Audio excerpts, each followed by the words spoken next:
Breaking news చూస్తున్నాం.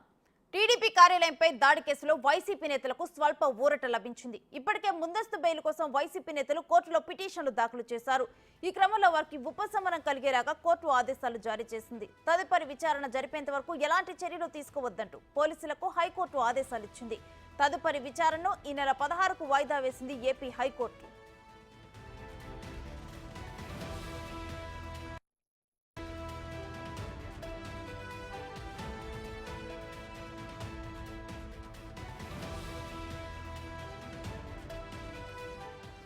TDP కార్యాలయంపై దాడి కేసులో వైసీపీ నేతలకైతే స్వల్ప ఊరట లభించింది. అయితే ఇప్పటికే కొంతమంది నేతలు ముందస్తు బెయిల్ కోసం కోర్టులో పిటిషన్లు దాఖలు చేశారు.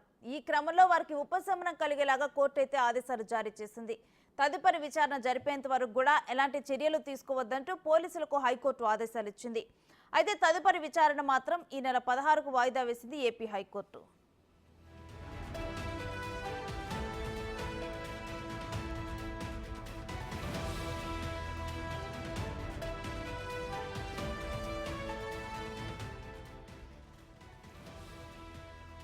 టీడీపీ కార్యాలయంపై దాడి కేసులో ఏపీ హైకోర్టు ఇటు విచారణను ఈ నెల 16కు వాయిదా వేయడం జరిగింది. అయితే ముందస్తుగా ఎవరైతే బెయిల్ కోసం అప్లై చేసుకున్నారో వారందరి మీద కూడా చర్యలు తీసుకోవద్దంటూ ఇప్పటికైతే ప్రజెంట్ తన తీర్పును వెలువరించింది.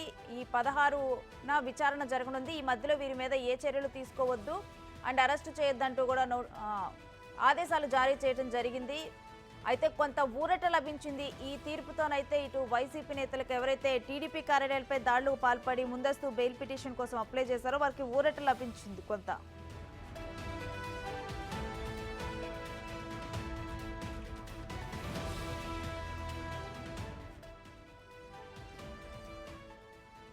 ఇదే అంశానికి సంబంధించి మరిన్ని డీటెయిల్స్ మా ప్రతినిధి శివ లైవ్ లో అందిస్తారు. శివ, కోర్టులో ఎటువంటి వాదనలు జరిగాయి? కంప్లీట్ డీటెయిల్స్ ఏ విధంగా ఉన్నాయి? మొత్తం మీద చూసుకుంటే అక్టోబర్ 21, 2021 అక్టోబర్ 19 తెలుగుదేశం పార్టీ జాతీయ కార్యాలయంపై దాడి చేసిన కేసులో ఇప్పటికే పోలీసులు శరవేగంగా దర్యాప్తు జరుపుతున్నారు. ఈ కేసులో 150 మంది నిందితుల్ని గుర్తించడం జరిగింది. ఇప్పటికే 9 మంది నిందితులను అరెస్ట్ చేసి కోర్టులో హాజరుపరిచారు.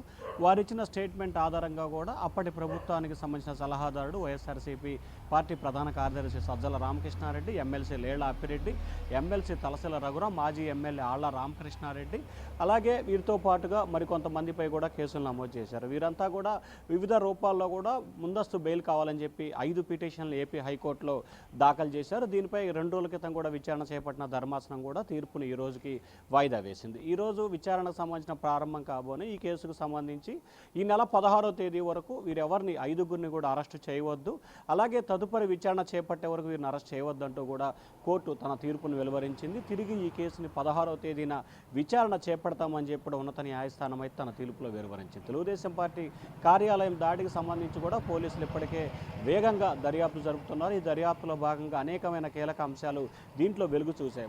మొదట చూసుకుంటే కనుక లేళ్ల అప్పిరెడ్డి, నందిగాం సురేష్, దేవినేని అవినాష్ పేర్లు మాత్రమే తెర మీదకి వచ్చినాయి. ఆ తర్వాత 2 రోజుల క్రితం సజ్జల రామకృష్ణారెడ్డి, తలసీల రఘురాం పేర్లు కూడా బయటకు రావడం జరిగింది. ఈ నేపథ్యంలో అంటే ఎవరైతే పోలీసులు అరెస్ట్ చేస్తారో వారు ఇచ్చిన సమాచారం అంటే విచారణలో వారు చెప్పిన దాన్ని బేస్ చేసుకొని కూడా ఒక్కొక్కరిగా కేసు నమోదు నిందితుల సంఖ్య అయితే పెరుగుతూ ఉంది. మొదట 150 మంది నిందితులను గుర్తించిన మంగళగిరి రూరల్ పోలీసులు ఇప్పుడు మరొక 9 మందిని అదనంగా చేర్చినట్లు కూడా తెలుస్తూ ఉంది. ఇంకా ఈ నిందితుల పరంపర అయితే పెరిగే అవకాశం కూడా ఉన్నట్టు తెలుస్తూ ఉంది. మరొక వైపు అలాగే 2021 సెప్టెంబర్ 19వ తేదీన చంద్రబాబు నివాసంపై దాడికి యత్నించిన మాజీ మంత్రి జోగి రమేష్కి కూడా స్వల్ప ఊరట లభించింది. ఇదే కేసుకు సంబంధించి కూడా ఈ నెల 16వ తేదీ వరకు ఎటువంటి చర్యలు తీసుకోవద్దంటూ కూడా హైకోర్టు తన తీర్పును వెలువరించింది. మొత్తం కేసులన్నింటినీ కూడా చంద్రబాబు నివాసంపై దాడి, చంద్రబాబు అలాగే తెలుగుదేశం పార్టీ కార్యాలయం దాడి రెండింటికి సంబంధించి కూడా మొత్తం 6 బెయిల్ పిటిషన్ని ఏపీ హైకోర్టులో దాఖలు చేయడం జరిగింది. 6 బెయిల్ పిటిషన్లకు సంబంధించి